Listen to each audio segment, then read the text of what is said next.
오늘도 굉장히 중요한 설교죠.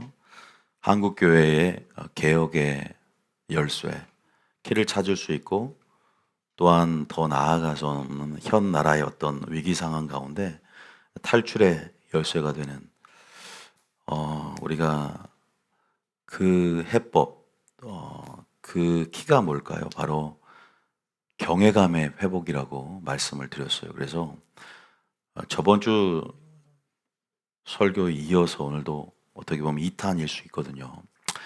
경외감의 제가 회복, 제가 칠판에 잠깐 적어놨는데요. 저번 주 설교를 요약해 놓고 적어놓은 거예요. 경외라는 것, 이것은 하나님의 공의적인 측면이죠. 하나님의 사랑과 공의의 두 축, 어떻게 보면 하나님의 구속사가 운행하는 쌍두마차와 같은 이 하나님의 성품의 양면성, 공의와 사랑은 균형을 이루어야 되죠. 이 공의와 사랑은 하나님의 성품 그 자체고 하나님의 통치 원리입니다. 그래서 한 가정에도 균형을 맞추려면 사랑과 공의가 있어야죠. 매도 있어야 되고 채찍도 있어야 되고 품어주는 용서와 사랑도 있어야 되죠. 한 교회도 극단으로 치우치지 않으려면 사랑도 있어야 되지만 공의도 있어야 된다 그랬어요. 백분율화해서 하나님의 사랑이 50대 50으로 나눠지는 것도 아니고 이런 헬라적 사고가 아니라 헤브라임적 사고 안에서 이 하나님의 성품은 공의와 사랑 서로가 서로를 전제하며 공의가 전제될 때 그 사랑은 온전해지고 또 사랑이 전제가 될 때 그 공의는 온전해진다는 것을 우리가 많이 배워왔습니다. 그래서 여러분들이 이 하나님의 성품 중에 이 경외라는 것은 경외감을 회복한다는 것은 하나님의 심판을 또한 이해하는 것이죠. 죄에 대한 주님의 관점, 하나님의 심판대를 한국교회가 제대로 알지 못하기 때문에 경외감이 실종되고 경외감이 부재된다라고 말씀을 많이 드렸어요. 그래서 제가 적어놓은 게 경외감의 회복, 이것은 경외감이 부재하기 때문이고 위에 실종됐기 때문인데 크게 두 가지를 말씀드렸어요. 기억이 날란지 모르겠네요. 바로 은혜가 뭐죠? 오해가 되고 있고 두 번째는 구원론에 오류가 있기 때문이라고 크게 말씀드렸어요. 은혜라는 것은 단순히 나의 죄를 덮어주는 덮개 역할로서만 은혜가 아니라 죄를 이기게 만드는 성령의 능력이고 말씀의 능력이고 보혈의 능력이잖아요. 그래서 우리가 하나님을 섬기는 능력이다. 그래서 하나님을 섬기고 죄를 이기는 능력이 은혜인데 은혜를 받으면서도 경고로 나아가지 못하고 은혜를 받으면서도 죄를 이기지 못하고 은혜를 받으면서도 물론 우리가 연약함이라는 게 있기 때문에 무너지고 넘어지고 실족할 수 있지만 우리 고백 속에 은혜를 오해해서 또 한교회에서 은혜를 잘못 가르쳐서 잘못 오도해서 은혜에 대한 온전한 능력과 하나님 우리에게 계시하시는 은혜에 대해서 제대로 진수를 누리지 못하게 한다면 심각한 죄가 됩니다. 목회자의 가장 큰 죄는 잘못 가르친 죄거든요. 사도 바울도 디모데에게 가르치기를 잘해야 된다. 진리를 옳게 분별해서 부끄러움이 없는 일꾼이 되어야 하는 것은 네 인격만 성숙되는 게 아니라 성도들에게 오류 없이 잘 가르쳐야만이 그들을 속역 만들지 않는다고 그랬어요.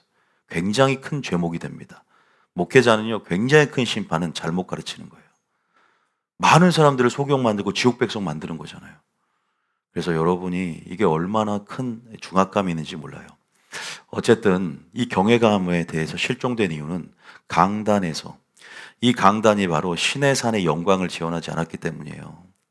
신의 산 꼭대기에 주님이 위엄 있게 준엄하심으로 자신을 현현하셨잖아요. 그래서 빽빽한 구름과 불꽃에서 음성으로 나타나는 것은 너희가 항상 이렇게 두려워하여서 항상 경외하는 마음을 품어서 하나님의 명령을 지키라고 악을 떠나고 너를 시험하사 범죄하지 않게 하려 함이로다라고 출애굽기 20장과 신명기 5장에 나와 있잖아요. 주님이 말씀을 통해서 하나님의 심판대를 전할 때는 두려워 떨라는 거예요. 믿습니까? 근데 그 거룩한 두려움이 없어졌잖아요. 여러분들 두려워하지 않는다면 가짜입니다. 하나님의 사랑만 기만하면서 방관하면서 하나님의 사랑에 덮어주겠지. 주님의 사랑은 그러지 않아. 그런 사람들은요, 하나님을 괴물로 만드는 거죠. 괴물 같은 믿음이에요. 나중에 그 사람 괴물이 돼 있어요. 왜? 반쪽짜리거든요. 오히려 반쪽짜리가 더 무섭고 하나님은 섞여서 뿌린 씨앗이 가장 가증스럽고 하나님은 견딜 수 없는 거예요. 그래서 레위기에도 씨를 섞어서 뿌리지 말라. 사람의 계명으로 교훈 삼아 섞어서 신령한 씨를 뿌리지 말라. 주님이 하나님의 성품이 왜곡되는 걸 싫어합니다. 하나님의 공의가 무너지고 보좌의 기초가 무너지는 것을 하나님은 너무나 싫어하시고 증오하십니다. 믿습니까? 그래서 우리가 하나님의 거룩한 불을 향단에 담아야 되고 향로에 붙여야 되고 나답과 아비후 꼴이 되지 않으려면 우리가 온전한 하나님의 길을 알고 내 길이 아니라 나의 육이 아니라 하나님의 명하시는 대로 온전히 준엄하심을 바라보며 하나님의 성품, 그 심판 때 하나님의 그 진노하심, 하나님의 거룩한 소멸하는 불을 바라보며 우리가 두렵고 떨림으로 구원을 이루어가야 된다. 믿습니까? 그러니까 여러분들이 이 교회 온 거 아닌가요? 대형교회가 그러한 기준을 제시할 수 있을까요? 사람들이 많이 싫어할 텐데. 인본주의에 물들고 민주주의로 점철되어진, 그죠? 자기 마치 인본주의적 설교, 교양 강좌 수준의 흔한 세상 강단에서 강연하듯 그렇게 희석해진 아주, 그죠? 부드러운 설교를 하기 원하지. 설교도 짧았으면 좋겠지. 그죠? 누가 설교를 길게 하면서 나의 사상을 깨뜨리고 나의 가치관을 흔들고 누가 나의 어떤 그러한 근간을 뒤흔드는 기초를 마련해 줄 수 있는 설교를 할 때 누가 좋아할까요? 마지막 때입니다. 마지막 때 많은 성도들이 음녀가 되고 배도하고 소경될 거예요. 그런 편으로 갈지 여러분이 택하는 거죠. 그래서 여러분은 신부 되시기 예수님 축복합니다. 한국교회 열쇠는 경외감의 회복이에요. 그래서 우리 교회는 심판 때에 대한 설교, 개혁의 열쇠에 대해서 하나님의 공의에 대해서, 요한계시록에 대해서 하나님이 이러한 분이고 죄에 대한 관점, 하나님이 물로 세상을 쓸어버릴 때 하나님의 관점이 뭔지를 분명히 말씀드렸고 여러분들이 그걸 알아야만이 균형 있게 좁은 문, 좁은 길을 걸을 수 있습니다. 믿습니까? 좁은 문 좁은 길을 제대로 걷지 않으면 양쪽 율법이라는 도랑에 빠지고 양쪽 때로는 불법이라는 도랑에 빠지니까 그 도랑에 빠지지 않도록 여러분들이 하나님의 성품이 무엇인지를 성경 66권을 통해서 온전히 이해해야 될 줄 믿습니다. 13일 날 알다시피 토요일 날 성경 맥잡기를 오전 11시부터 오후 5시까지 타교인을까지 초청해서 지금 하려고 해요. 온라인 하지 않습니다. 여러분들이 성경 전체를 신명기사관으로 조명해서 성경의 맥을 잡을 수 있는 유일한 시간이에요. 그 기회를 놓치고자 하는 사람들은 온라인 들을 수 없어요. 나온 사람만 그 강의를 들을 수 있고 아주 엑기스 같은 성경 전체를 볼 수 있는, 조망할 수 있는 눈을 가지게 될 겁니다. 대가를 지불한 사람만 은혜를 받으십시오. 왜냐하면 하나님도 너희가 생수의 근원이 누구인지 알았더라면 물을 달라 했을 것이요 내게 나왔음 내가 주었을 것이요 찾는 자에게 상 주는 거예요. 우리가 구별돼야 되고 마지막 때는 우리가 찾는 자, 대가 지불을 통해서 얻는 법이 뭔지를 배워야지 공짜 근성 버려야 됩니다. 믿습니까? 정말 제가 하나님의 그 통치 원리대로 말씀드린 거예요. 그래서 굉장히 중요한 시간이 되고 부흥의 시간이 되고 내 모든 성경적인 렌즈가 바뀌는, 그래서 우리가 어떻게 구약을 볼 수 있는 그 렌즈, 그 안경을 우리가 획득하는 시간이 될 줄 믿습니다. 어쨌든 경외감의 부재는 바로 이러한 두 가지 측면이고 주여 신의 산의 영광을 재현하여 주시옵소서. 시내간 꼭대기에 주님이 십계명을 주시고 모세가 그 영광을 봤는데 백성들은 밑에서 두려워 떨고 있었는데 주님이 뭐라고 그 백성들에게 했냐. 신명기 5장 29절에 뭐라고 했는지 한번 그 장면만 읽어보겠습니다. 신명기 5장 29절에 자 읽어봅니다. 시작.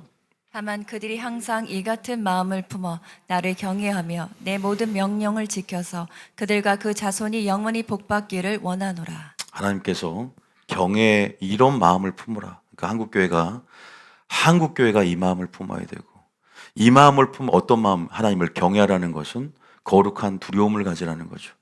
복종하여 두렵고 떨림으로 구원을 이뤄나가고 너희가 두려움으로 나그네처럼 나그네 있을 때를 두려움으로 지내라. 항상 주의 두려우심을 알므로 저는 성경 구절을 말한 겁니다. 우리에게 계속 두려움을 가지라고. 환경을, 재물을, 세상을 두려워하지 말라고 했지만 오직 아이러니하게 하나님을 두려워하라고 200번 이상 말했어요. 두려워할 걸 두려워하십시오. 할렐루야. 그 두려움은 하나님 앞에 나아가는 전진할 수 있는 동력이 될 것입니다. 죄로 인해서 뒤로 후퇴하지 마시고 하나님을 인해서 경외함으로 전진해 나가시겠으면 축복합니다. 복을 받는답니다. 경외한다는 건 뭐냐? 경외한다는 건 두려워하기 때문에요. 하나님의 신의 산이 나타난 이유가 출애굽기 20장에 뭐라 그랬죠? 출애굽기 20장 잠깐 그 장면 볼게요.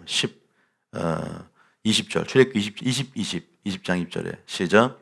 모세가 백성에게 이르되 두려워하지 말라. 하나님이 임하심은 너희를 시험하고 너희로 경외하여 범죄하지 않게 하려 하심이라. 주님의 신의 산 꼭대기에 자신의 영광을 나타나는 그 존재 양식에 있어서 그렇게 두려운 방식으로 또 자신의 임재를 우리에게 온전히 드러내지 않고 빽빽한 구름 사이에 자신의 영광을 감춘 이유는 인간이 하나님 앞에 설 수 없다는 그 한계성 앞에 우리를 보호하는 배려의 측면도 있지만 그런 방식이 재림의 양식과 유사합니다. 재림 때 얼마나 영광이 재현되며 두렵습니까? 그 두려움 앞에, 그 말씀 앞에 우리가 정신 차리고 경외감 가운데 두려워하라는 거예요. 말씀 앞에 떨어라는 거예요. 믿습니까?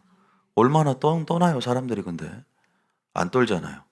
그냥 농담, 롯의 사이처럼 농담 따먹기로 바라볼 때 불심판으로 죽었고, 롯의 처는 말씀을 의심하고 뒤돌아보다가 소음기둥이 됐어요. 롯의 사위는 농담처럼 여겼던지라, 경외를 얘기할 때.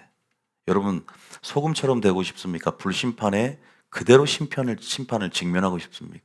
롯의 사위와 같은 세상 부류들, 세상 마지막 때는 롯의 때와 같는데 롯의 처와 같이 세상 미련이 남아서 여전히 주님 말씀에 떨지 않고 그렇게 나아가는 자들은 하나님의 권고하심과 하나님의 보호하심과 하나님의 주목을 받을 수 없어요. 이사야 66장 말씀에 근거해서. 그래서 말씀 앞에 떠는 게 있어야 한다. 믿습니까? 지금 하나님이 그걸 말하는 거예요. 여기가 신의 산 꼭대기예요. 말씀이 목사님을 통해서 너희가 나의 말을 사람의 말로 받지 않고 하나님 말씀으로 받음이니 나의 말은 나의 뜻을 이루고 땅에 떨어지지 않는다. 하나님께서 위로부터 머리이신 예수가 말씀을 목사를 통해 보냅니다. 이게 말씀의 계시 전달 순서거든요. 여러분에게도 직접 줄 수도 있지만 공예배 가운데 매 순간 획일화되지 않아요. 오늘은 누굴 통해서? 저를 통해 주시는 거 믿습니까? 그런데 잠이 오니까 잠이 와요. 졸리니까. 그럼 망하는 짓이에요.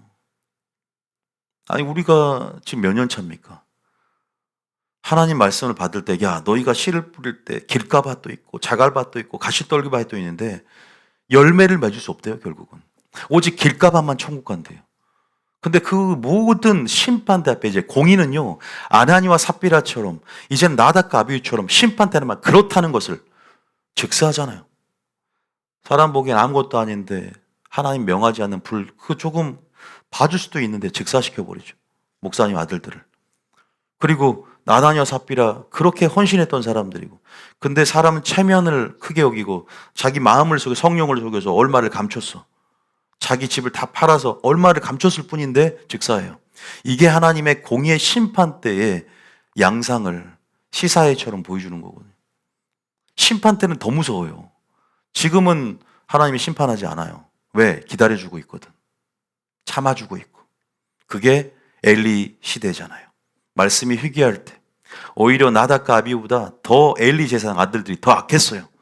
간음하고 제사장 모든 재물을 횡령하고 배임하고 그 사건 나오잖아요. 그래도 주님이 심판 내리지 않아요. 참아주거든. 마지막 때는 하나님이 기다려주고 있어요. 오래 참고 계세요. 회개하기를 원하고. 믿습니까? 저는 주님의 심경을 얘기하는 것이고 이 신의 산의 꼭대기라고 바라보고 믿음의 눈을 열고 바라보는 자들에게 은혜가 있을 줄 믿습니다. 많은 하나님의 사람들이 있어요. 그런데 여러분들은 다른 거 주목하지 말고 적어도 이 교회 왔으면 이 교회가 신해산 꼭대기예요. 믿습니까? 그게 적은 것에 집중하고 충성하는 자들이 꼭 큰 것을 획득하는 거예요. 여기 기우 저기 기우다는 사람들은 절대 복을 못 받아요. 나는 그걸 알아요. 그 원리가 뭔지 하면 여기 기우 저기 기우다는 사람들은 마치 내 처방전을 내가 먹을 처방전인데 막 암을 치유하는 약을 먹어야 되는데 무좀약을 먹어 막 암 효과도 없는 약을 먹는 거야. 아니면 명현 반응을 일으키는 그 처방전을 7교회 각각 자기 교회 주시는 에베소 교회 두아디라 다 처방전이 틀리단 말이에요. 주님이 여러분 처방전 주려고 이 교회 온 줄 믿으시기 바랍니다. 근데 치료도 안 끝났는데 말씀이 실증나고 부딪히니까 다른 말씀을 또 찾아. 또 은사를 찾으니까 또 기름 부음 인대를 또 찾아. 미혹을 당해요, 그러면. 이 유혹이라는 것은 여러분 그건 정말로 은밀하고 아주 여러분들이 부지불식간에 나도 모르는 사이에 나의 마음이 뺏겨요. 그게 사람의 메커니즘이죠. 미혹의 메커니즘이 마귀가 우리를 유혹하는 그 원리가 아주 고도의 기술을 갖고 있습니다. 여러분들은 그냥 진짜 단순 무식하게 여기에 생명의 샘이 있다. 그래, 좋은 것에 충성하며 주님이 주실 처방전, 주님이 보물찾기 강원도에 숨기지 않고 내가 찾을 수 있는 이곳에 숨겨놨으니까 그 보물, 감춰진 보물을 발견한, 그 부활을 발견한 사람처럼 기뻐하며 여러분들이 성장하게 될 줄 믿습니다. 그 모르시죠? 하나님 그걸 기도하면서 알려주더라고. 그런 자들을 경계하게 하라. 모르다 기도하는데 알려주는 거야. 설교를 통해 꼭 말하라고. 모르겠어요. 여러분들이 어떤지는 몰라 상태가. 그런데 하나님께서 그걸 저한테 기도하면서 공표하고 얘기하라. 지금 치료가 온전히 되고 있는데 다시 옛날 상태로 돌아가지 않게 하라. 여러분들 그냥 말하는 것 같지만 신의 산 꼭대기라는 의식이 되게 필요하거든요. 그러면 여러분이 하나님 말씀하시네. 두렵고 떨림으로 내가. 근데 아닌 사람들은 팔짱을 끼고 영화 보듯 웃기고 있네. 자기가 취할 것만 취하는 거예요. 그런 사람이 과연 복을 받을 수 있을까? 과연 믿음이 성장할 수 있을까? 항상 제자리 걸음이지. 왜? 돌파가 안 되는 거예요. 항상 자기의 한계성을 자기가 설정을 해.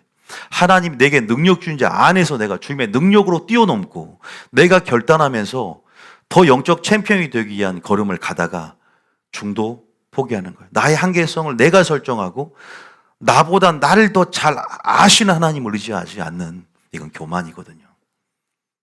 우리가 이런 부분에서 겸손하게, 나도 내 감정과 내 마음을 모르잖아요. 그러면 온전히 나를 의탁하는 거죠. 믿습니까? 온전히 나를 드리는 거예요. 온전히 그 말씀을 신뢰하는 거예요. 저는 저를 보라는 게 아니에요. 적어도 제가 뉴비전교회 강단에서 풀어지는 이 말씀을 바라보고 따라오실 예수님 축복합니다. 점진적으로 이 말씀이 여러분 축적이 되고 기초가 되어서 나중에 보면 알아요. 골리앗을 승리할 수 있는 강력한 무기를 여러분들이 손에 쥐고 있을 것입니다. 흔들리지 않게 될 거예요. 정말로 흔들리지 않게 되는 것들은 당장에 모른단 말이에요.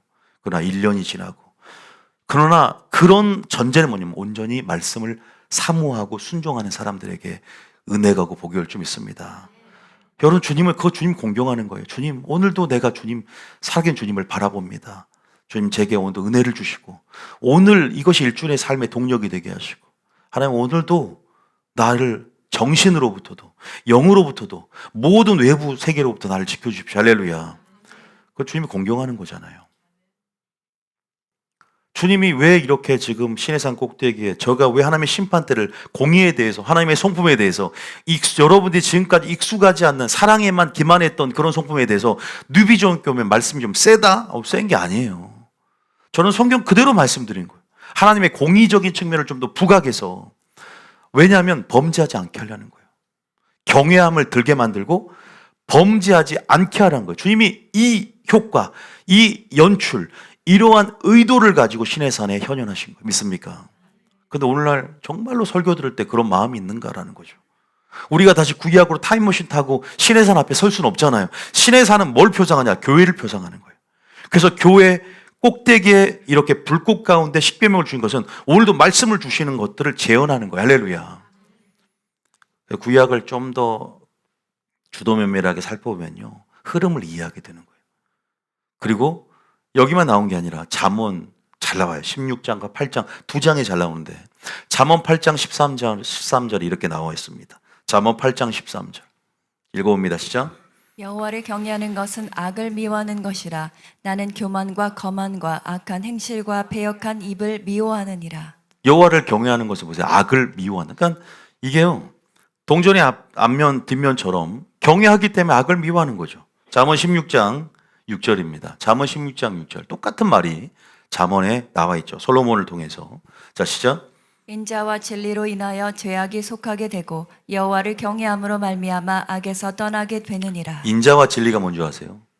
예수님의 영광을 보니 인자와 진리 또 은혜와 진리가 충만하다. 인자와 진리, 공의와 사랑 두 가지의 양면성을 얘기하는 거예요.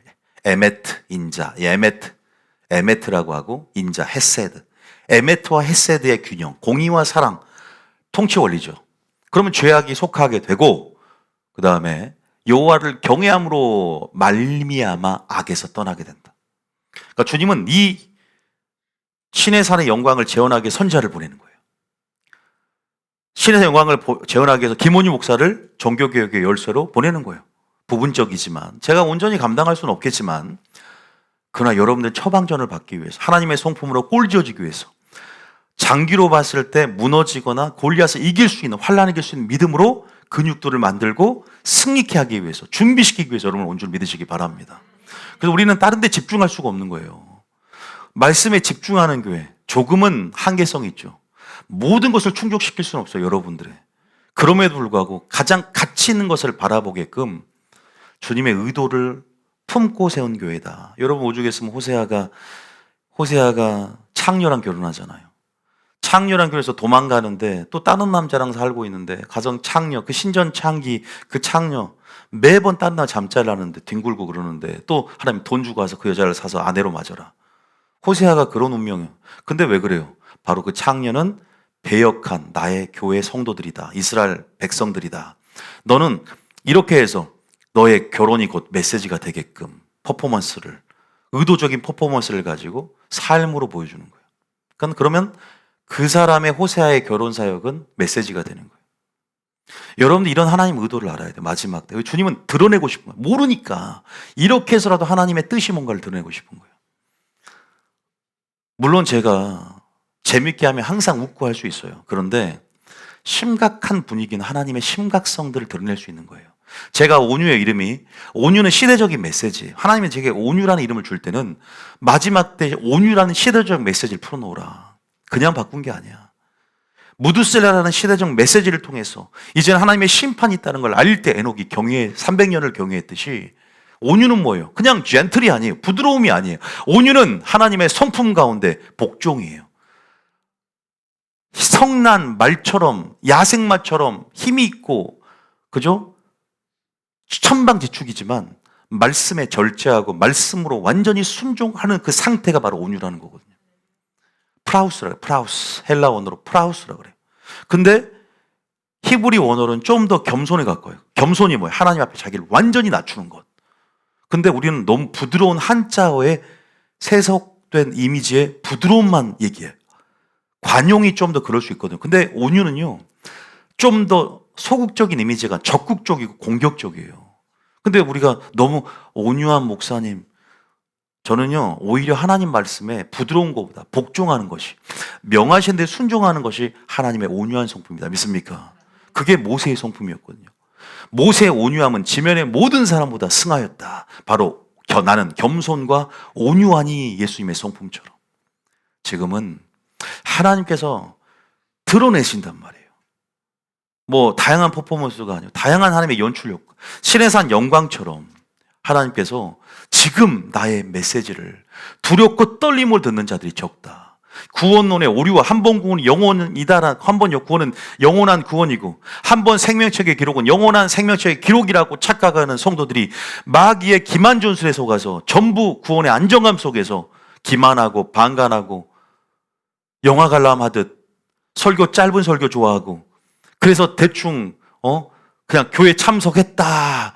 주일 성숙 썬데이 크리스처럼 왔다. 그냥 가버리면 내 속에서 나를 바꿀 수 있는 동력이 뭐예요? 나의 근간을 흔들고 변화시킬 수 있는 씨앗이 그것이 있어야만이 크리스천 됨이 되는데, 그잖아요. 하나님께서 지금 그런 기도, 여러분 기도 안 하십니까? 기도하면 그 마음은 안 보여주십니까? 그 마음을 안 보여주십니까? 지옥 갈 수 있어요. 여러분, 지옥이요. 그냥 크리스천은 그냥 저도 어느 정도 11조하고 어느 정도 신앙 유지하고 천국 가면 이렇게 설교 안 합니다. 구원받기가 어렵다고 해도. 좁은 길로 들어가기를 힘쓰라고 주님이 구원받는 수가 적으니까 물어봤을 때 하나님은 할 수 있는데 그것들이 너무나 많은 사람이 배도의 길로 가고 너무나 많은 사람들이 기만하면서 어느 한쪽 측면만 가지고 주님 앞에 정당화시키잖아. 내가 이걸 잘하니까, 이걸 열심히 했으니까. 아니잖아요. 우리가 성경의 부자 청년 봐도 정말로 신앙생활 잘했지만 물질적인 부분에 탐심이 있으니 하나님이 어떻게 돼요? 그것 때문에 지옥 간단 말이에요. 습관적인 죄는 조금만 있어도 지옥 갈 수 있다니까요. 심판대를 우리가 너무나 모른다는 거예요. 구약부터 신약까지 하나님의 심판대를 온전히 이해 못하니까 나는 특별하게 막 마음속에 그런 게 없는데, 특별히 죄 짓는 게 없는데, 여러분 마음속에 교만, 깨트려지지 않는 의가 간음이나 살인보다 더 무서운 거예요. 깨트려진 완악한 바리새인 같은 의가 더 살인죄보다 더 무섭다니까요. 기만, 게으름 이런 것들이 내 믿음의 분량에 맞게끔 그것들을 점검하지 않으면, 그래서 오늘도 말씀을 듣고 나를 점검하는 거죠. 구원의 기준, 담대함과 확신을 오늘도 얻으면서, 그런데 그냥 초신자처럼 왜 안 들으면 편하니까. 이게 바로 경외감의 부재에서 오는 거예요. 하나님의 심판대를 모르고 공의를 모르고 그냥 사랑과 은혜, 덮개로서만 해준다는 그 착각이 우리의 마음을. 솔로몬 보세요. 마음대로 살아요. 솔로몬 보세요. 근데 뭘 깨달아요? 하나님을 경외하여 모든 명령을 지켜라. 모든 명령을 지킨다는 것은 악에서 떠나는 것보다 더 적극적이에요. 왜? 하나님의 심판대 앞에서 선악간의 심판을 하러 오니까 솔로몬이 정신 차린 거예요. 에녹 보세요. 65세 정말로 대충 살다가 300년을 하나님과 동행하는 이유가 뭐예요? 무두셀라라는 시대적 메시지. 하나님의 심판이 곧 온다. 물심판이 곧 온다. 그래서 300년 동안 정신 차린 거예요. 한국교회 무두셀라의 메시지와 솔로몬처럼 전도서의 메시지가 풀어지면 심판대가 온전히 이해되고 공의가 온전히 부각되어 이해되는 그런 설교만 한다 그래도 정신 차린다니까요. 균형이 이렇게 틀어졌던 것들이 하나님의 다림줄에서 공의의 사랑의 균형을 맞춰줍니다. 백날 해도요, 요시아의 종교계의 열쇠가 공의잖아요. 신명기 사관이에요. 이번에 세미나 할 때 그 신명기 관점으로 구약을 뚫어보는, 그 맥을 잡을 수 있는, 그게 없으니까 선지자 관점이 아니라 항상 제사자 관점. 그러니까 문제인 거야. 신명기 사관이 아니라 역대기 사관적 관점을 가지니까 문제가 생기는 거예요. 그것만 좋으니까. 우리가 이런 것들이 뭔지에 대해서 저는 통전적으로 여러분들에게, 그죠? 여러분들이 지금 말씀드리는 거예요. 난 협의적으로만 이것만 보면 하나님의 사랑만 보이는 거예요. 전부 하나님의 사랑만 구절 찾으면 안 돼요. 균형이에요. 하나님 우리를 버리지 않어요. 근데 우리가 죄의 탐닉 가운데 떨어져 나가는 거예요. 주님은 신실해요. 언약 가운데. 근데 언약 백성이 지키지 않아서 하나님의 경계를 넘어갑니다. 스스로가 불법을 사랑하고 스스로가 죄를 탐닉하고 욕심이 잉타하여 죄를 낳고 죄가 장성하여 사망을 이룬다. 믿습니까? 요걸 한다면 주일 한 번, 여러분들은 제 성도라면, 제 양이라면, 저한테 붙여줬잖아요. 그러면 제 양이면 예수님의 양이긴 하지만 유튜브 설교를 밥 먹듯이 일단 들어야 돼. 관점을 잡아야 돼. 그리고 하나님 무슨 말씀을 놓치지 마. 너무나 놓칠 수 없는 많은 원리들을 설교 한 번 듣고 모르잖아요. 또 들으면서 나의 사상이 되고 나의 가치가 되고 나의 하나님 나라의 통치 원리가, 하나님의 성품의 원리가 완전히 내게 임하고 꼴지어지고 뿌리를 내려야 되는데, 그러니까 얄팍하기 때문에, 공중에 떠 있기 때문에 무엇을 붙잡아야 할지 검이 되지 않고 무기가 안 되는 거예요. 마귀가 올 때는 다 산재에 있어. 그러니까 알 것도 같고 모를 것도 같고 이것도 같고, 그러니까 이렇게 아는 거예요. 하나님의 지식을. 왜? 집중하지 않기 때문에.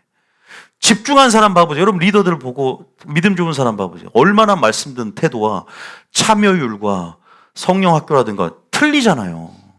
물론 온전한 성품까지는 또 우리가 노력해 가야 되지만 그래도 근간 자체, 이 기본적인 그런 어떤 부분에서는 틀립니다.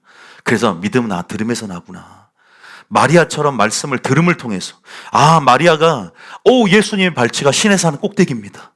그 시내산 꼭대기에 예수님의 말씀, 그 시내산 꼭대기에 내가 있습니다. 그 꼭대기는 바로 지성소입니다. 내가 예수님의 임재 안에서 말씀을 들을 때 마리아는 분명히 두렵고 떨림이 있을 거예요. 하나님, 내가 사랑 가운데 기만하는 것이 아니라 하나님, 내가 나의 죄가 지금 지옥 갈 수도 있다는 그 두려움이, 하나님, 내가 정말로 이런 모든 부분에서 하나님의 관점으로 하나님 명하시는 대로 하기 위해서 그 기준을 알기 원합니다. 내가 지금 말하는 것, 원망하는 것, 이것들이 이제 습관이 되면 하나님, 내가 이것이 지옥 갈 수 있는 죄라는 걸 내가 알게, 하나님, 내가 내 스스로 판단해서 내가 이걸 잘하고 있으니까 이 정도는 상쇄되겠지, 이렇게 생각하지 않게 하옵소서. 안일하게 생각하지 않게 하옵소서. 그럼 어떻게 돼요? 긴장하겠죠. 우리 모든 판단은 말씀으로 점검받아야 하기 때문에 오는 거 아닌가요? 그런데 내가 스스로 나 이렇게 했는데 괜찮을 거야, 이것은 기만이고 자기 기만이고, 두려움을 상쇄시키는 것은 자기 기만이고, 자기 기만이 과하면 거룩한 두려움으로 나가지 못해요. 우리는 온전히 겸손하게 온유함으로 나를 내려놓고 하나님의 뜻을 받들어 하나님의 뜻에 대한, 하나님의 진리의 말씀에 대한 거룩한 두려움이 있기를 예수님 축복합니다. 제가 이거를요, 저번 주에도 좀 재반복하는 부분에서 말씀드린 겁니다.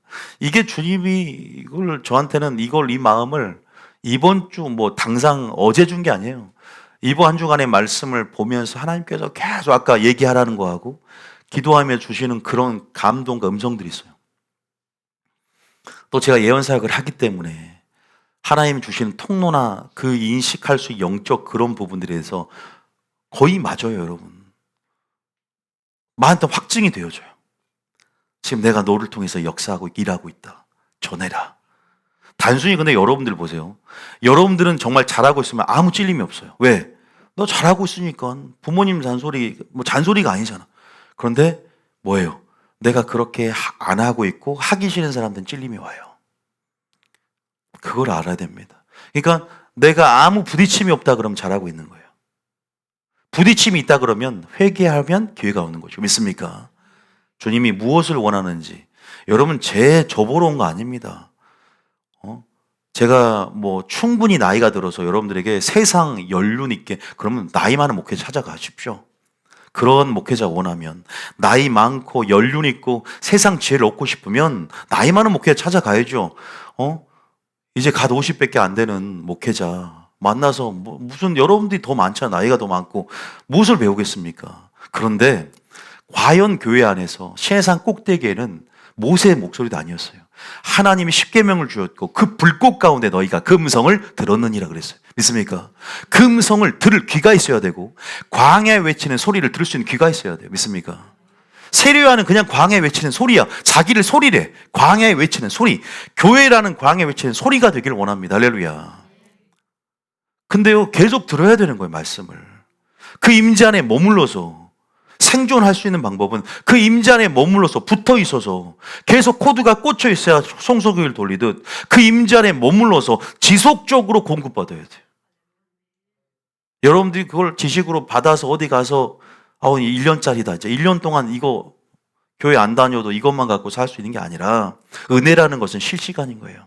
은혜라는 것은 현재형이에요. 믿습니까? 오늘 또 은혜 보좌에 나와야 되고, 내일 또 나와야 되고, 나는 수련회 때 우리 청년들 그거 배웠으니까 13일날 또 나오면 또 새롭고, 그때 주인 또 다른 은혜가 있고. 믿습니까? 그래서 사랑은 정의할 수 없는 거예요. 사랑의 깊이와 넓이와 길이가 또 무한의 영역이 있기 때문에 유한한 사고로 무한과 영혼의 영역에 접근해서 생각한다는 건 이치 어긋나는 거예요. 믿습니까? 은혜라는 것은 헤아릴 수 없다는 거죠. 그래서 우리가 영혼의 맛을 보면 그 맛을 쫓아서 솟아나는 생수와 같은 멈출 수 없는 그 맛들을 보는 자들은 그 갈망이, 하나님을 향한 갈망이 끊어지지가 않는다. 믿습니까? 그래서 말씀의 맛을 보십시오. 그런 사람은 사모하게 돼 있고 나오게 돼 있고, 그 단계까지 좀 왔으면 좋겠다는. 솔직히 말해서 수요일 날은 반 정도 와요. 여기에요. 반 정도 와요.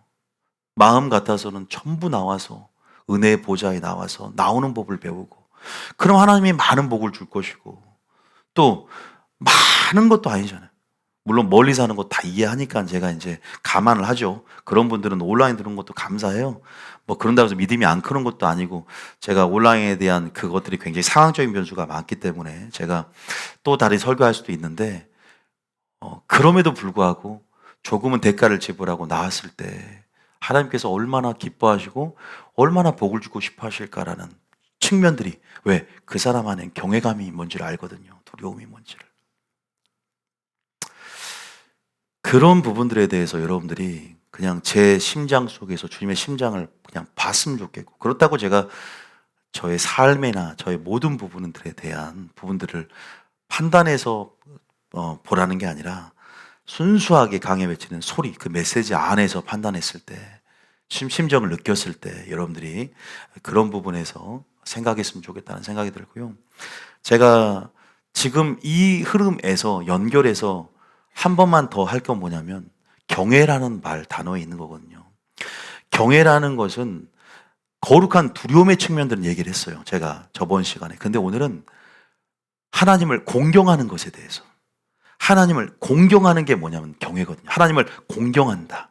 효라는 개념이 있죠. 하나님을 존중한다. 그래서 존중하고 공경하면서 하나님을 두려워하는 것들이 믹스되고 융합된 단어가 경외라는 단어예요. 그래서 경외를 뭐냐 그러면 존중, 공경, 효, 그리고 두려움, 이게 합해져야 돼. 그래서 성경에 보면 떨며 즐거워하라, 두려움과 즐거움으로 기쁘시게 섬겨라. 굉장히 모순된 말처럼 들리지만 이렇게 주님을 우리가 섬기길 원하는 거예요. 자, 그런 부분에서 우리가 하나님을 섬길 때 얼마나 우리는 하나님을 공경하는가. 이것은 뭐냐면, 하나님을 신과 창조주와 피조물의 관계이지만 우리를 언약 맺음을 통해서 하나님은 자녀로 우리를 삼으셨고, 언약 백성이라는 그 기초에서 우리를 예수님의 보혈로 말미암아, 또 예수님은 우리를 자녀로 하셨다. 우리를 하나님은 신부로 하셨다. 여기가 굉장히 큰 사건이잖아요. 구약에서는 이해할 수 없는 자녀됨. 예수님께서 하늘에 계신 우리 아버지여라고 기도하라고 했을 때 어떻게 하나님을 아버지라고 부를 수 있냐. 이건 그 당시에 굉장히 패러다임이었고, 새로운 패러다임이었고, 이해할 수 없는 굉장히 그 시대의 근간을 흔드는, 정말로 사상을 송두린 채 뒤흔드는, 이거는 지각병동 일으킬 수 있는 말이었거든요. 어떻게 하나님을 아버지라고 할 수, 지금 근데 우리는 너무 자연스럽잖아요. 아버지라 부를 수 있는 특권. 자, 아버지라 부를 수 있는 특권, 인격적인 부분에서 여러분 얼마나 보이지 않는 하나님을 의식하느냐. 세상 사람들은요, 아니 구약에서부터, 아니 우리가 세상을 살면서 보이지 않는 신을 우리의 종교적인 본능, 종교성이라고 그러죠. 썩어질 우상으로 만드는 우리의 습성이 있어요. 그래서 보여야 마음이 놓이는 것이, 보여야 안정감을 느껴. 그래서 사무엘 시대에도 그랬죠?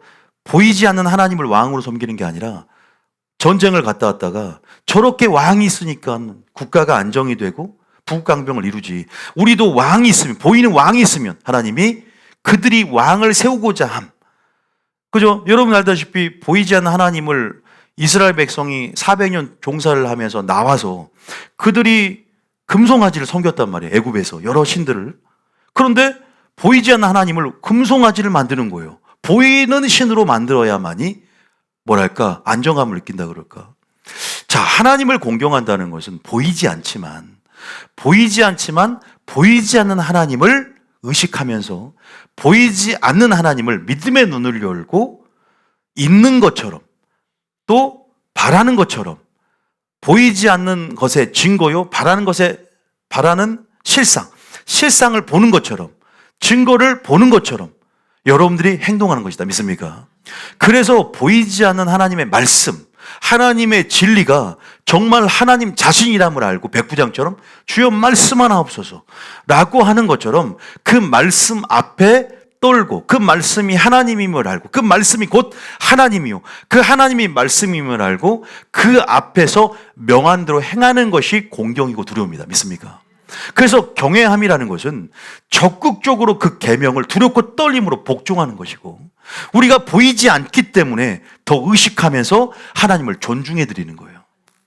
자, 그러면 제가 지금 간단하게 말했는데, 하나님이 그 존중의 원리를 우리가 배우길 원하세요. 나를 존중한 자는 내가 너를 존중해 줄 거다. 왜? 하나님이 보이지 않는 하나님의 말씀을 존중해 주니까. 근데 우리는 보여야만이 약간 그러는 종교적인 분명히 그러한 우리 안에 이것은 본능이에요. 그렇게 만들려는 우리 인간적 본능적 습성이 있기 때문에 우리는 다시 한번 이런 것들을 이제 종교성을 탈피해서 믿음의 눈을 가지고 정말 오직 믿음을 가지고 하나님의 존재에 대한 확신, 할렐루야, 능력에 대한 확신을 가지고 나가야 될 좀 있습니다.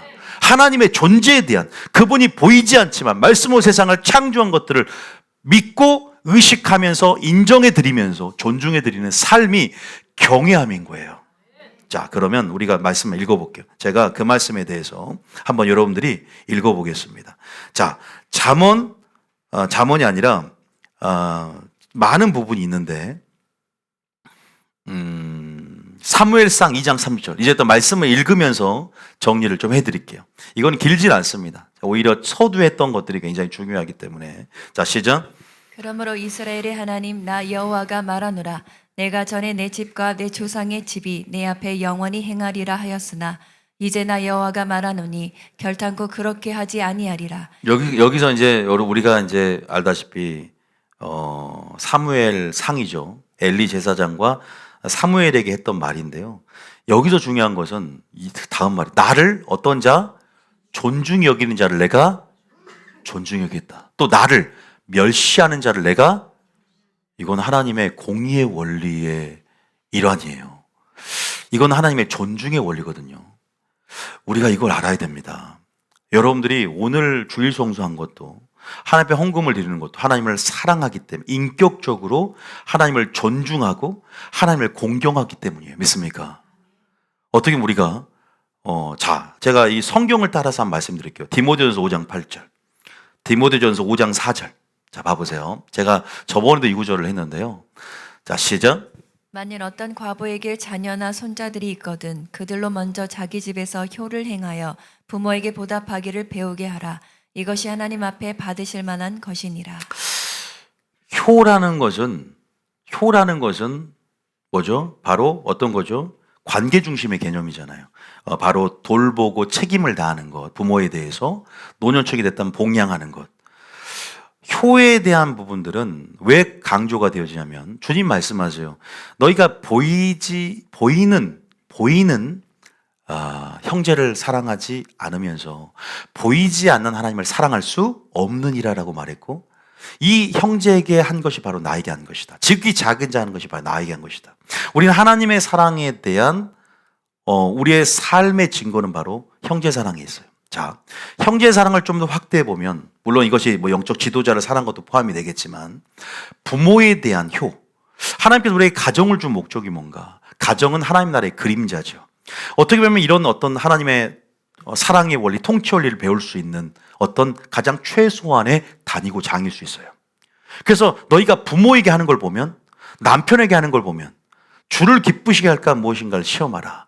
부모에게 약속 있는 첫 계명, 부모에게 하는 걸 보면 하나님께도 마찬가지라는 거예요. 그러니까 서로 속이지 말라는 거예요. 부모에게는 이렇게 하면서 하나님을 사랑한다, 고르반처럼 하나님께만 드림이 됐다 그러고 부모는 내팽개친다. 이거는, 왜냐, 우리가 등경의 등불은 가장 가족들 먼저 가까운 사람부터 비치는 법이거든요. 안에서 새는 바까지 밖에서 새는 거예요. 우리가 그런 부분에서 우리가 표리부동한 삶을 살지 말고, 우리가 그런 부분에서 내게 가장 가까운 이웃이 누군가를 보고 사랑을 실천하고, 우리가 이것이 바로 구제의 원리고 사랑의 실천의 원리거든요. 여러분들이, 그래서 주님은 부모를 공경하듯 부모에게 효를 행하듯 하나님께 효를 행하는 것은, 이것이 바로 예배라는 거예요. 하나님을 섬기는 것. 믿습니까? 우리 배워야 돼요. 여러분 친족과 가족을 돌보지 않으면 이것은 불신자보다 악하다 그랬어요. 그러니까 여러분들이 가정에 대한 부분들은 내가 소홀히 하겠다, 그리고 난 하나님께 집중하겠다, 이건 잘못된 거야. 회개하고 다시 모든 것들을 제자리로 바꿔놓으세요. 어쨌든 우리가, 여러분들이 그런 부분에서 말씀의 우리들을 지금 제가 읽어만 드려도, 저는 이것만 읽은 게 아니에요. 어떤 사람들은 가족을 떠나라고 했고 가족과 친족을 미워하지 않으면 내 제자가 될 수 없다고 했는데 이거는 균형이죠. 한 면만 보는 게 아니에요. 이것은 우선순위의 개념이기 때문에 이삭을 바치듯 하나님을 가장 우선해야 되죠. 하나님을 가장 최상급으로 우선하는 것이 하나님께 대한 효고 하나님을 공경해 드리는 것이고 하나님을 예우해 드리는 것이고 바로 하나님을 존중해 드리는 것이다. 믿습니까? 하나님은 자기를 가장 먼저 사랑한지에 대한 테스트와 효 테스트, 공경 테스트들이 우리 신앙생활 가운데 진행이 될 겁니다. 주님 분명히 그 테스트들을, 시험을 너희 삶 가운데 내가 진행할 것이다. 그런 양자택일의 상황이나 그런 테스트 강한 가운데 승진해야만이 신앙이 꽁충 뛰어오른다. 믿습니까? 복을 받을 수 있는 거예요. 자, 공경과 효. 나는 하나님을 정말로 공경하는가, 효를 행하는가. 우리가 그런 부분에서 한번 무엇이 하나님을 공경하는 건지 우리 모를 수 있잖아요. 자, 그러면 쉽게 말할게요. 하나님을 경외하는 것이 공경인데 하나님을 공경하는 게 뭐예요? 하나님의 명령대로 명령을 지키는 삶이에요. 이것은 안 지키고 이건 안 지키는 게 아니야. 부모를 공경하는 건 부모의 말씀을 잘 듣는 것 아닙니까? 부모를 사랑하는 것은 부모의 말씀을 잘 듣는 것인데 예수님은 진리야. 진리의 말씀인 하나님의 뜻을 행하는 것, 그 말씀대로 사는 것이 하나님을 뭐 하는 것이다? 공경하는. 이렇게 말하면 또 너무 추상적이야. 그러면 그러니까 우리가 배우는 것인데 좀 더 세분화해서 좀 말씀을 드려볼게요. 자, 잠언 14장 31절 예화를 드리는 거예요. 하나님을 그러면 공경하는 것, 효를 행하는 게 뭐냐? 자, 시작. 가난한 사람을 학대하는 자는 그를 지으신 이를 멸시하는 자요 궁핍한 사람을 불쌍히 여기는 자는 주를 공경하는 자니라. 자, 주를 공경하는데 우리는 하나님께 대한 나의 액션이나 나의 스탠스, 나의 어떤 그런 하나님과의 관계만을 너무 생각하는 사람이 있어요. 그런데 하나님은 우리에게 이웃을 향해서 어떻게 살지에 대한 신앙생활, 하나님께 대한 어떻게 할지, 예를 들어서 물질 같은 경우도 하나님께 대해서, 이웃에 대해서 우리가 어떻게 재정의 원칙들을 하나님이 제시하면서 재정을 풀어놓을지에 대해서 신적인 명령을 해놓은 게 있단 말이에요. 자, 가난한 사람에 대해서 물질로 구제하든지 또 여기서 학대하는 것을 하나님께서 가난한 사람들에 대한 입장들, 물론 영적으로 해석할 수 있는데 궁핍한 사람을 불쌍히 여기는 자는 주를 공경하는 것이다. 자, 여러분 저 어떤 공경에 대한 측면들을 좀 보자는 거예요. 자, 또 한번 보겠습니다. 자, 잠언 3장 9절입니다. 잠언 3장 9절. 자, 시작. 내 재물과 내 소산물의 처음 익은 열매로 여호와를 공경하라. 내 재물과 내 소산물의 처음 익은 열매로. 자, 이것은 우리가 하는 사람도 있고 안 하는 사람도 있어요. 첫 봉급을 탔을 때 전부를 주님께 드린 사람이 있죠. 이것은 단순히 율법적인 인식 가운데 그런 하나님 앞에 드림이 되는 게 아니라 내가 하나님과 살아있는 관계로서 나의 구약적 사고가 아니라 하나님께 첫 것은 하나님 것이라는, 그리고 하나님이 내 모든 소산에 있어서 감사함으로 하나님 앞에 드린 사람들이 있어요. 저도 이 생활을 계속해 왔죠. 첫 월급은 주님 거야. 다 드리는 거야.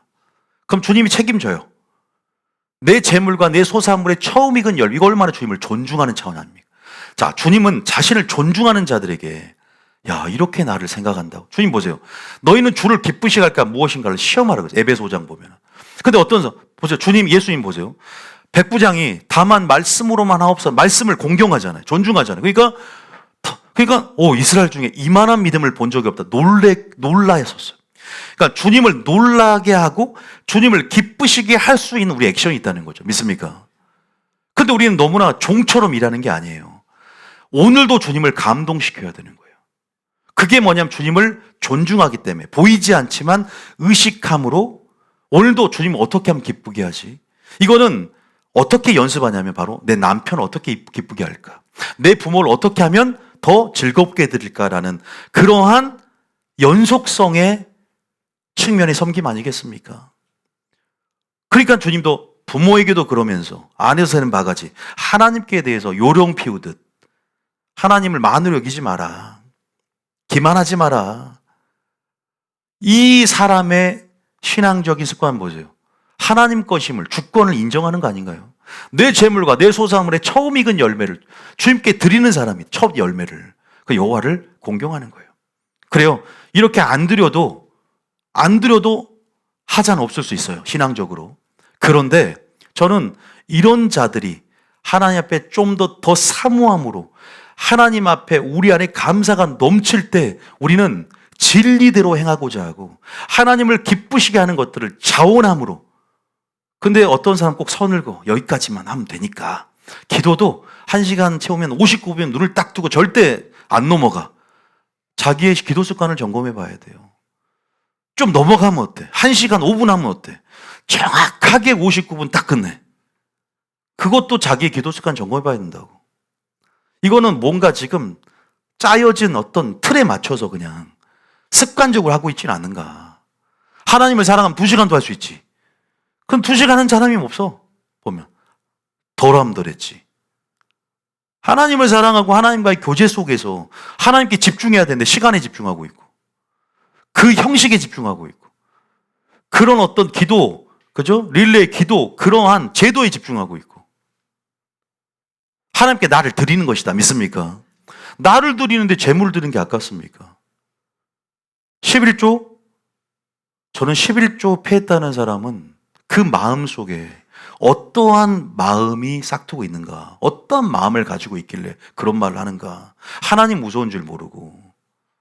여러분, 복 받고 싶어서 11조 하는 게 아니라 정말로 여러분들 하나님을 공경한다, 존중한다. 그러면 하나님 여러분 삶 가운데 존중해 드린다. 믿습니까? 근데 만약에 자, 여기까지는 할 거예요. 여러분이 하나님을 존중하지 않는다. 하나님을 공경하지 않는다. 하나님께 효를 행하지 않는다. 어떤 일이 일어날까요? 그럼 하나님이 그래도 하나님 은혜의 하나님이야. 이렇게 생각하면 안 돼요. 오늘 조금 무섭지만 잠언 1장, 말라기 1장, 이사야 1장 읽고 마칠 거예요. 다음에 잠언 1장, 말라기 1장, 이사야 1장. 충격을 받을 겁니다. 아, 내가 하나님을 존중하는 게 뭔가. 주님이 이런 말을 합니다. 네가 나를 시인하면 나도 너를 시인할 것이요. 네가 나를 부인하면 나도 너를 부인할 것이다. 이게 마태복음 10장에 나오잖아요. 우리가 하나님, 물론 사랑의 하나님이고 오랫동안 참아주시고 기다려주시고 관용과 용납하심의 대명사예요. 주님의 성품은 헤아릴 수 없고 그 은혜는 측량할 수 없어. 그 섭리를 인간의 지혜로 측량할 수가 없어요. 알아요. 그럼에도 불구하고 오늘 제가 제시하는 것은 그 심판대 앞에서는 또 하나님은 지금 우리가 그 공의의 원리를 배우고 조금은 거룩한 두려움으로 하나님을 보이지 않는다고 하지만 보이지 않는 그 진리 앞에 떨며 순종하기 원하세요. 할렐루야. 그리고 자원함으로 적극적으로 마치 있는 것처럼 바라는 것처럼 보이지 않지만 그 증거를 보는 것처럼 실상을 바라는 그 실상을 보는 것처럼 액션을 취하기 원한다. 믿습니까? 하나님 원하세요. 저는 그래서 운전할 때 예수님 앉는 자리죠. 일부러 좀 더 의식해 보려고. 주님, 그냥 주님 앞에 주님 저 왔습니다. 오늘 이렇게 그냥 인격적으로 습관적으로 기도하지 말고 주님과 내 안에 인격적인 교제와 주님이 내게 말씀하고자 하는 것들을 들으려고 하고 주님 앞에 함께 동행하고 기도가 24시간이 되는 거 아닌가? 저는 운전할 때는 무조건 하나님 앞에 나가고 또 주님과 대화를 하고 기도 시간 율법적으로 종교적인 그 형태를 갖춰야만이 그때 끝나고는 마음대로 사는 게 아니라 샤워할 때도 겨자씨할 만한 믿음을 가지고 1분만 기도해도 하나님 역사를 일으킨다. 믿습니까?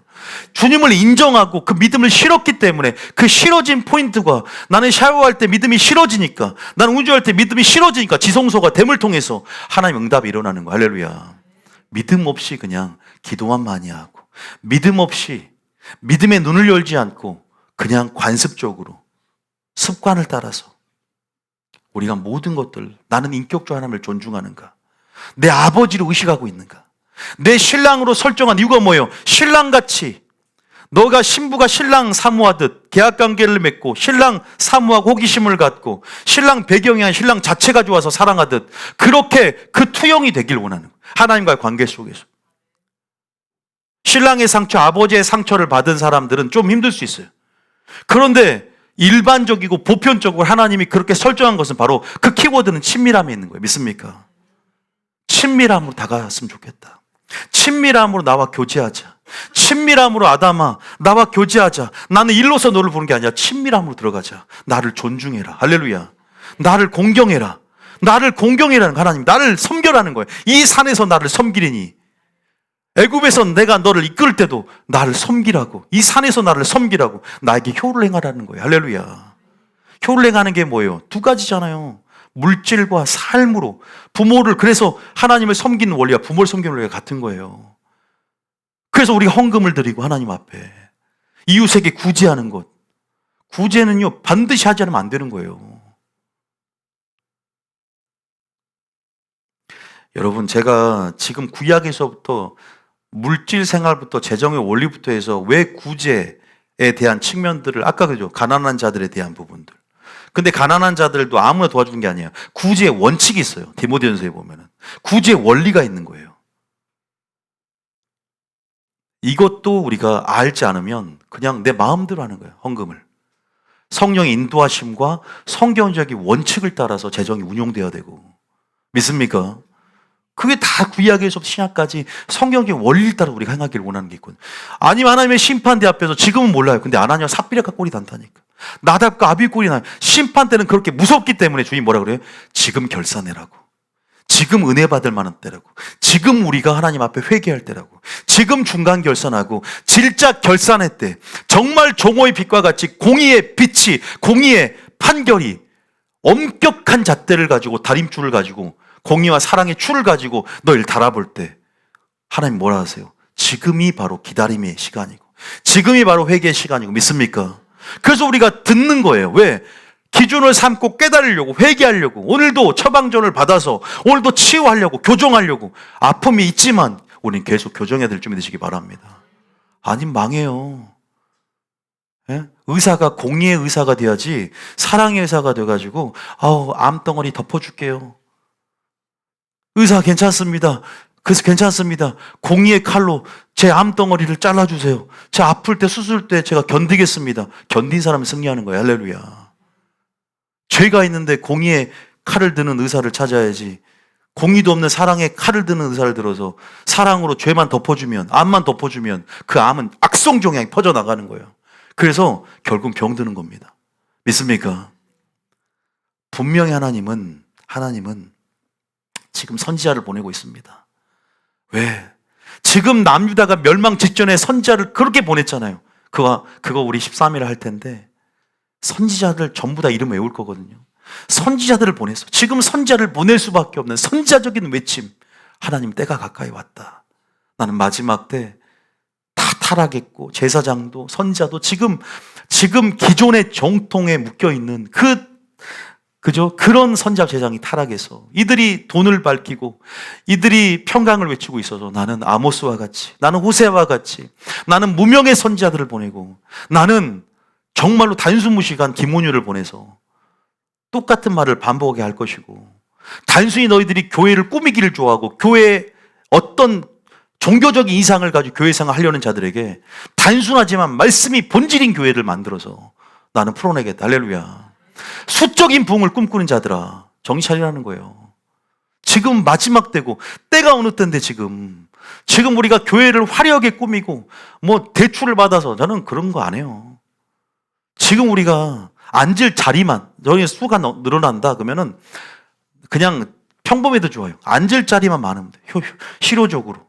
왜냐하면 들어야 되니까. 그런데 지금 본질이 사라져버리고 비본질에만 초점 맞추는 교회들에게 하나님은 적어도 이제 제가 깨닫는, 하나님 알려주는 거야. 왜 내가 10년 동안 어떤 작업을 했는지 아느냐.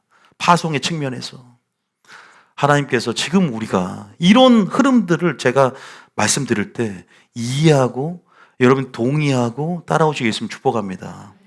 따라가는 게 복이에요. 여러분, 진짜 이게는 제가 이 부분에서는 말씀드렸어요. 처음 익은 열매 여호와를 공경하는 것. 하나님, 제가 존중합니다. 하나님, 제가 주님을 신뢰합니다.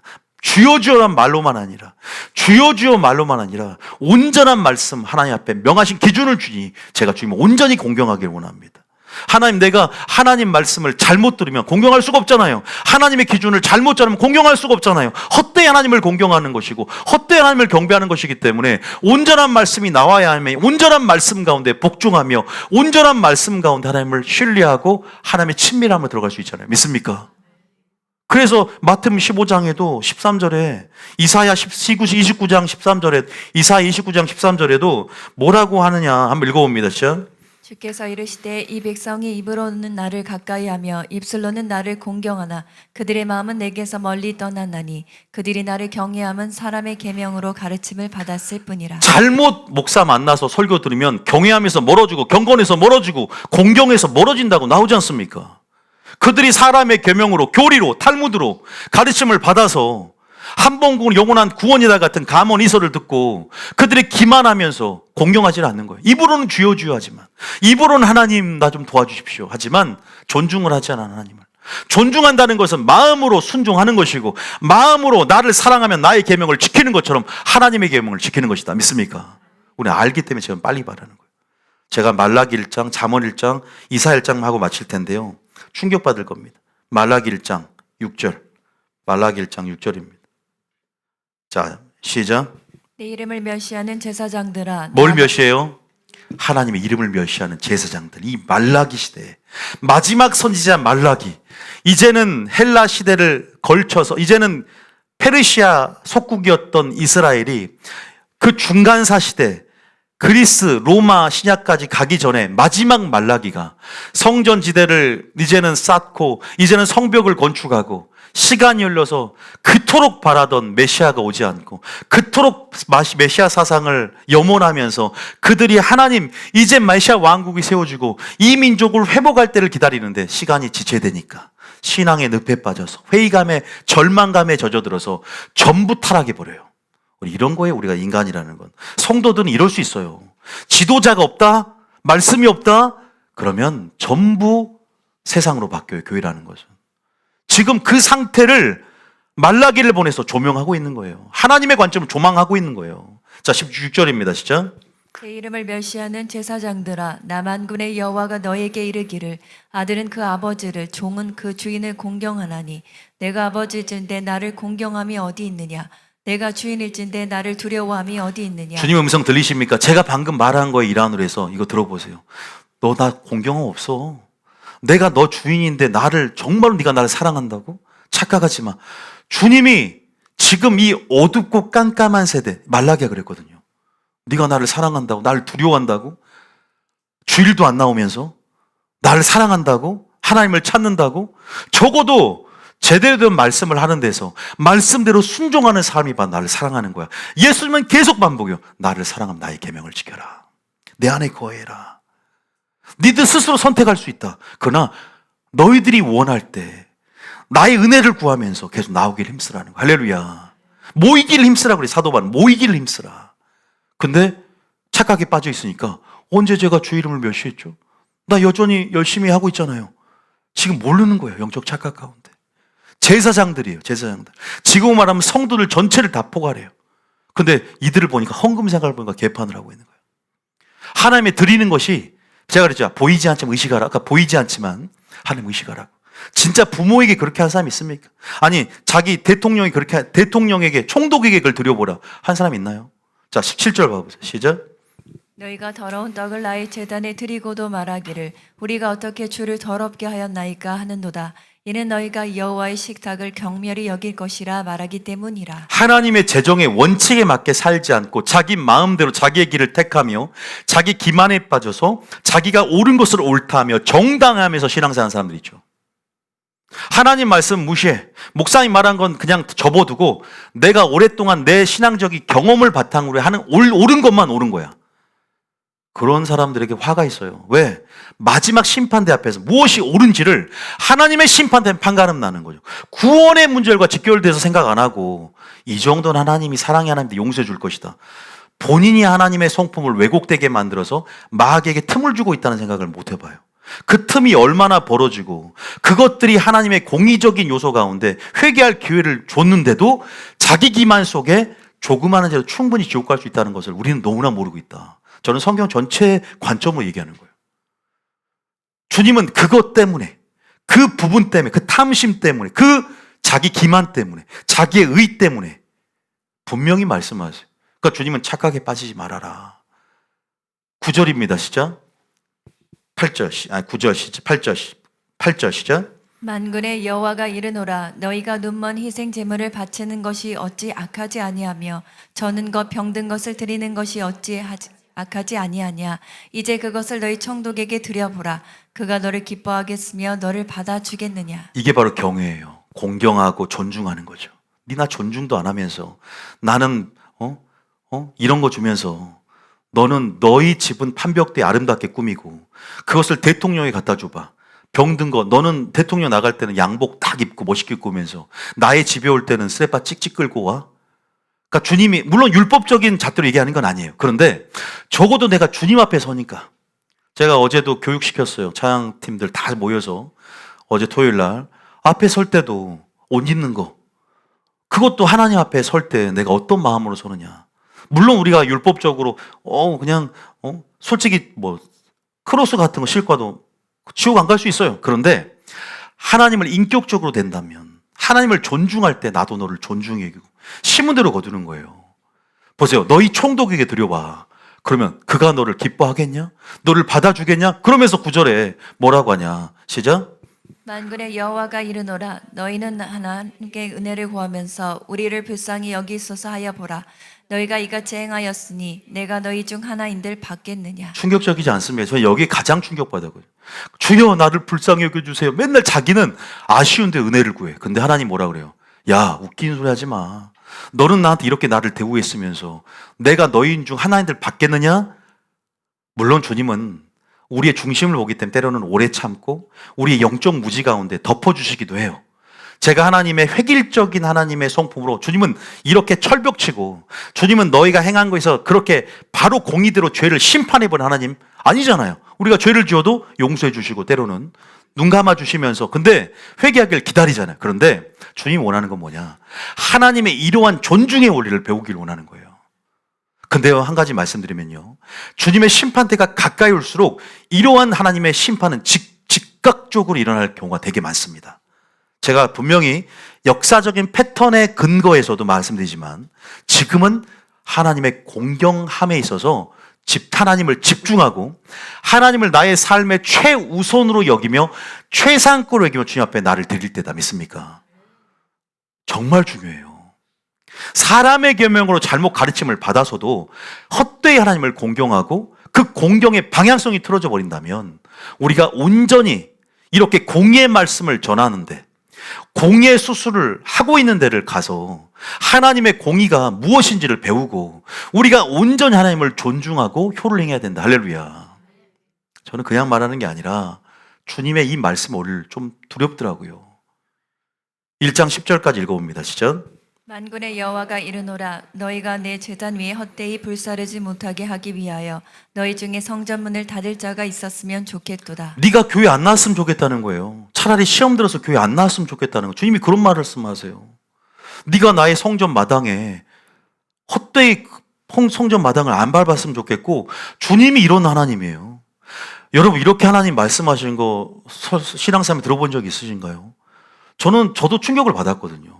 아니 교회 안 나왔으면 좋겠다. 뭐 가룟 유다인데 차라리 태어나지 않았으면 좋았을 뻔해요. 또 어떤 그 베드로서 보니까 야 차라리 네가 예수를 안 믿었으면 좋았을 텐데 이런 말을 해요. 차라리 그 도를 알지 못하는 것이 낫다. 왜? 심판대 앞에서는 엄청난 혈벌이 따르니까. 불신자보다 소돔과 고모라보다 불신자보다 엄청난 형벌이 따르기 때문에 차라리 태어나지 말고 차라리 안 믿는 게 낫다. 차라리 어중간에 믿다가 타락한 사람들, 하나님의 사랑을 맛보고 깨달았는데 다시 세상 돌아간 사람들은 심판이 큰 거예요. 그러니까 우리가요 돌아갈 수도 없어요. 세상으로 이제는 죽고 싶으면 돌아가는 거예요. 여러분 그러기 때문에 하나님의 사랑도 알지만 두렵고 떨림을 같이 공존하지 않으면 기만하거나 정죄안 받거나. 이런 구절 읽어보셔서 여기만 나온 게 아니라 이사야 1장 읽었잖아요. 근데 이사야 1장에 나와. 이사야 1장에도. 자, 이사야 1장 10절입니다. 자, 제가 말라기 1장, 이사야 1장, 잠언 1장만 읽으면 돼요. 이사야 1장 10절에 시작. 너희 소돔의 관원들아 여호와의 말씀을 들을지어다. 너희 고모라의 백성아 우리 하나님의 법에 귀를 기울일지어다. 지금 교회 성도들에게 하는 메시지잖아요. 소돔, 고모라라고 표현하면서 멸망당했던 소돔의 관원들, 제사장들아, 소돔의 고모라의 이 성도들아, 하나님의 법, 하나님의 말씀을 좀 들어라는 거죠.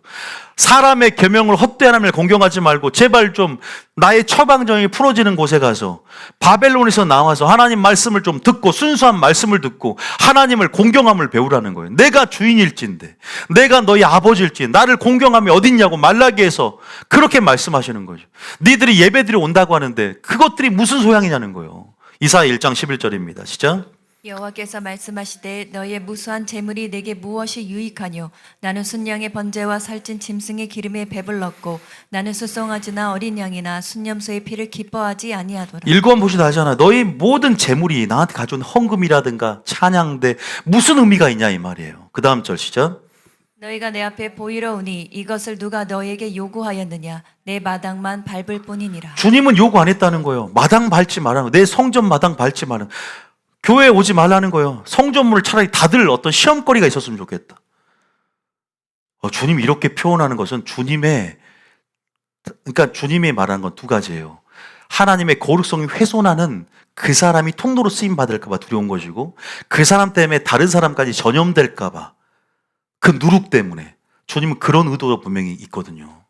내가 그런 악명 높은 하나님이 그렇게 정말로 하나님이 귀하게 쓰셔야 되는데 천이 쓰는 글이 되지 않기를 원할 뿐이죠. 우리가 그런 부분에서는 하나님의 온전한 뜻들을 통전적으로 이해할 수밖에 없다. 자, 13절입니다. 시작. 헛된 재물을 다시 가져오지 말라. 분양은 내가 가증히 여기는 바요. 월삭과 안식일과 대회로 모이는 것도 그러하니 성회와 아울러 악을 행하는 것을 내가 견디지 못하겠노라. 주님이 못 견디겠답니다. 14절 시작. 내 마음이 너의 월삭과 정한 절기를 싫어하나니 그것이 내게 무거운 짐이라. 내가 지기에 곤비하였느니라. 주님이 무거운 짐이니까 오지 말라는 거예요. 너 자체가 짐덩어리야라는 거예요. 여러분 보세요. 지금 누구에게 하면 교회 성도들에게 하는 얘기란 말이에요. 불신자들은 몰라요. 선지자들을 보낼 때는 이스라엘 교회들에게 보낸 거란 말이에요. 구약의 이스라엘은 교회를 표상하기 때문에. 그러면서 똑같은 말을 해요. 네가 나에게 은혜를 구하면서 아니 웃기지 마. 너는 나에게 이렇게 존중하지 않았으면서 똑같은 말 15절에 똑같은 말을 합니다. 시작. 너희가 손을 펼 때에 내가 내 눈을 너희에게서 가리고 너희가 많이 기도할지라도 내가 듣지 아니하리니 이는 너희의 손에 피가 가득함이라. 손을 펼 때에 많이 기도할지라도 듣지 않겠다. 보세요. 은혜를 구하면서 이런 구절을 통해서 하나님을 우리가 얼마나 존중해 드렸는가. 인격적인 우리에게 행하신 그 은혜들, 십자가의 은혜들 뿐만 아니라 하나님을 공경한다는 것, 단순히 처음 익은 열매뿐 아니라 하나님의 계명 경외하여서 하나님의 모든 계명의 순종함을, 하나님을 사랑함을 증명해 드리고 보이지 않지만 하나님과의 인격적인 관계성을 회복하면서 마치 부모에게 효를 하듯 주를 기쁘시게, 주를 놀래키는 것이죠. 그럼 주님의 뜻을 많이 알수록 놀래킬 수 있겠죠. 보세요. 많이 기도해도 주님 앞에 아쉬울 때는 은혜를 달라고 기도한단 말이에요. 근데 나는 병든 것, 저는 것들이고 성에 아울러 악을 행하면서 하나님 명하심도 살지 않아. 그리고 그 말씀을 떨지 않고 보이지 않는 그 진리에 어떤 무거운 책임감을 느끼지 않고 가볍게 여기고 농담처럼 여기고 언젠가 늙을 때 다시 나중에 믿으면 되지 기만하면서 게으르게 행할 때 정말로 살아계신 하나님이 오늘 목사를 통해서 그 입을 대언함을 통해서 말함을 통해서 어떤 사람은 두렵고 떨림으로 그 말을 취하면서 하나님의 그 신의 산 영광을 재현하실 때 두려움으로 이 같은 마음을 품 하나님을 경외하고 그의 모든 명령을 지키면서 복을 받는 생수를 공급받는 족속이 되시겠으면 축복합니다. 그래야 돼요. 정말 우리 회복해야 됩니다. 보이지 않지만 의식해 가야 돼요. 믿음의 눈을 열어야 돼요. 할렐루야. 지금도 예수님이 계십니다. 믿습니까? 천군 천사가 이곳에 가득 차 있어요. 믿음의 눈을 열고 예배를 드려야 돼요. 그냥 말씀만 들어서 지식이 아니라 오늘 주님을 경험하는 자리요. 오늘 주님과 조우하는 자리요. 하나님 나라를 경험하는 자리입니다. 믿습니까? 외인들에겐 하나님 나라의 웅장함과 하나님 나라의 통치 원리와 하나님 나라의 성품을 드러내는 자리예요. 우리가 그 부분에서 지금 이런 구절들이 근데 우리는 무조건 기도 많이 하니까 기도 많이 하면 돼. 기도가 우상이 됩니까? 예배도 우상이 될 수 있어요. 하나님이 우상이 될 줄 믿습니다. 최상급이라는 것, 최우선순위, 가장 좋은 것을 그래서 저도 옷 입는 거 신경 쓰는 거. 이건요, 사람에게 보인 게 아니야. 하나님 앞에. 내 양심이. 그러니까 어떤 사람이, 목사님, 제가 반바지 입고 크로스직 끌고 와도 됩니까? 안 됩니까? 율법적으로 설명해 달라는 거 딱 지혜가 오는 거야. 당신이 만약에 미국에 살고 있으면 대통령 앞에도 그렇게 반바지 끌고 나갈 수 있으면 괜찮다. 왜? 당신 것이 존중하는 당신의 방식이기 때문에, 문화이기 때문에 때로는 그것이 획일적으로 맞다 안 맞다 틀릴 수는 없지만, 그러나 내가 교회라는 것을 되게 평가절하하고 안일하게 생각해서 대통령 나갈 때는 아주 격식있게 차려껴야 나가는데 그냥 하나님 앞에 뭐 보이지도 않고 예배만 드리는 건데라고 생각한다면, 근데 그게 꼭 잘했고 못했고가 아니라 그 마음이 얼마나 이쁩니까? 하나님 보실 때, 야, 얘는 나를 생각해서 그래도 나한테 오는 모습조차도 거룩한 모습들, 외양들, 내면까지도 가지고 오려고 나오는구나. 할렐루야. 그럼 하나님이 너 떡 하나 더 줄게. 미운 자식은 떡 하나 더 주죠. 너 채찍질을 하면 복을 준. 아까 그랬죠. 하나님이 경외하여 복을 주려 하심이. 할렐루야. 항상 축복은, 하나의 마음은 축복을 주고 싶어 하는 거예요. 믿음으로 반응해서. 믿습니까? 이런 것들 우리가 배운다면요, 정말 기회가 보이기 시작합니다. 하나님 보이기 시작하는 거죠. 이걸 배웠어야 해요. 자식들도 그렇고 자녀들도 그렇고. 마지막입니다. 잠언 1장 22절부터 읽고 마치겠습니다. 찬양을 틀어주시고 잠언 1장 22절부터 31절 끝까지 읽으면 됩니다. 시작. 너희 어리석은 자들은 어리석음을 좋아하며 거만한 자들은 거만을 기뻐하며 미련한 자들은 지식을 미워하니 어느 때까지 하겠느냐. 23절에 나의 책망을 듣고 돌이키라. 보라, 내가 나의 영을 너에게 부어주며 내 말을 너에게 보이리라. 주님을 존중하는 것은 따라합니다. 진리를 존중하는 것이다. 주님이 책망하는 것은 주님의 말씀을 존중해 달라는 거예요. 하나님을 존중하는 것은 하나님의 뜻, 하나님의 말씀을 존중하는 거예요. 그래서 책망을 듣고 돌이키라고, 정신 차리라고. 근데도 하나님의 영을 부어주음을 통해서 하나님의 말씀을 보였는데도 24절에 내가 원하지 않는 거예요. 내가 게을러서. 그러니까 주님이 어떻게 말씀하시냐? 존중의 원리인 거죠. 시작. 내가 불렀으나 너희가 듣기 싫어하였고 내가 손을 폈으나 돌아보는 자가 없었고 25절에 도리어 나의 모든 교훈을 멸시하며 나의 책망을 받지 아니하였으니. 이건 불신자가 아니잖아요. 내 영을 부어줬고 나의 말을 나타냈다고 했기 때문에 교회에게 하신 말씀이지 불신자가 아니에요. 그런데 만약에 네가 이렇게 멸시하고 계속 반복적으로 하지만 너가 깨우치지 않고 이것들을 거부할 때 26절입니다. 시작. 너희가 재앙을 만날 때에 내가 웃을 것이며 너에게 두려움이 임할 때에 내가 비웃으리라. 27절에 너희의 두려움이 광풍같이 임하겠고 너희의 재앙이 폭풍같이 이르겠고 너에게 근심과 슬픔이 임하리니. 때로는 이것이 은혜일 수 있어요. 왜냐하면 회개할 기회를 또 얻을 수 있어요. 불러도 은혜를 구해도 오지 않는 거야. 근데 그럴 때는 하나님이 좀 기다려주는 게 아니라 지금 자기가 재앙을 당하고 있다는 것도 알아야 돼요. 그럼 뭐 해야 되냐? 빨리 회개를 해야 돼요. 막힌 게 뭔가를 빨리 하나님 앞에 회개 엎드려야 되는 거예요. 분명히 말씀드립니다. 여러분 아이성 점령 못할 때 빨리 탐심을 회개하고 들어갔더니 점령을 하고 여리고성 아이성 점령을 하고 가나안 땅 교두보를 확보하고 들어갔어요. 이거 굉장히 중요한, 우리가 진입로에서 뭐가 막혔는지, 하나님과의 관계에서 뭐가 막혔는지를 빨리 언약 관계를 살펴야 돼. 여기서 보니까 하나님 말씀을 멸시하고 그 원칙대로 순종하지 않아요. 물론 우리가 하나님의 다루심은 천차만별입니다. 획일적이지 않다고 그랬어요. 그런데 분명히 알고 있어야 돼. 우리가 기도가 막힐 때는 여러 가지를 생각해 봐야 되거든. 하나님 뜻이 뭡니까? 하나님 내가 혹시나 하나님의 11조가 하나님 막혀 있습니까? 때로는 누굴 용서하지 않았습니까? 여러 가지를 생각해 봐야 한다. 하나님을 아는 만큼 그 부분이 해결됐을 때 진입로가 확보가 되는 거예요. 주님 우리를 가르치기 원하거든. 믿습니까? 물론 이것이 은혜인 건 뭐냐면 지옥 가기 전에 회개할 기회를 얻기 때문에 그래요. 병이 오고 사고가 나고 이건 회개할 거리들이 참 많은 거예요. 물론 다 회개할 수는 없지만 그래도 먼저 겸손하게 나를 살피는 거죠. 성찰하고. 그래서 야, 두려움이 광풍같이 임하고 재앙이 폭풍같이 이루었고 너에게 근심과 슬픔이 명하리니. 보세요. 28절에 그때 너희가 나를 불러도 좀 늦으면 이렇게 돼요. 내가 대답하지 않겠다는 거예요. 그때 부지런히 나를 찾아라. 그래도 나를 뭐한다? 만나지 못하겠다. 충격적이지 않습니까? 하나님을 공경하지 않아서 도가 지나치면 안 되는 거죠. 그래서 부모를 공경하는 법을 통해서 하나님은 그 원리가 같다는 거예요. 효를 행하는 것. 그래서 자녀들에게, 손자들에게 효를 행하기를 배우게 하라. 이것이 하나님이 받으실 만한 것이니라. 부모를 공경하라. 이것은 약속 있는 첫 계명이다. 10계명에서도. 29절 읽어봅니다. 시작. 대저 너희가 지식을 미워하며 여호와 경외하기를 즐거워하지 아니하며 3절에, 나의 교훈을 받지 아니하고 나의 모든 책망을 업신여겼음이니라. 31절에. 그러므로 자기 행의 열매를 먹으며 자기께 배부르리라. 무슨 말이냐? 심은 대로 거두는 거예요.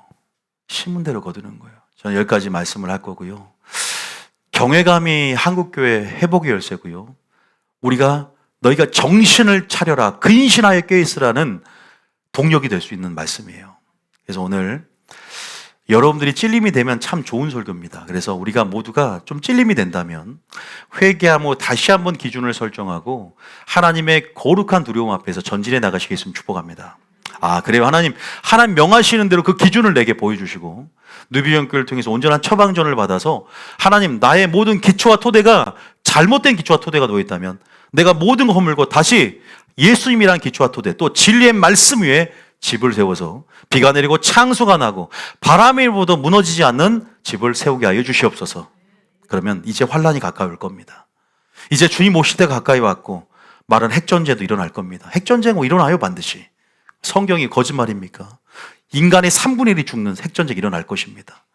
그날이 그렇게 멀진 않았어요.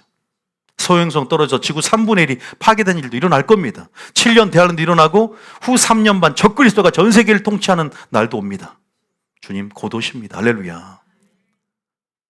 가까이 올 때 우리가 정신을 차리라고 하고, 소돔과 고모라의 때처럼, 노아의 때처럼 사람들이 어떻게 자기중심적으로 먹고 마시고 시가고 장가가며 농담처럼 여기고 뒤를 돌아보는 롯의 처와 롯의 사이처럼 우리가 살지 않기 위해서는 하나님의 거룩한 말씀 앞에 보이지 않지만 존중해드리고 공경하고 의식하는, 그것이 창조의 목적이고 구원의 목적이고 출애굽의 목적임을 깨닫고 나아가시게 했으면 축복합니다. 찬양 들어주세요.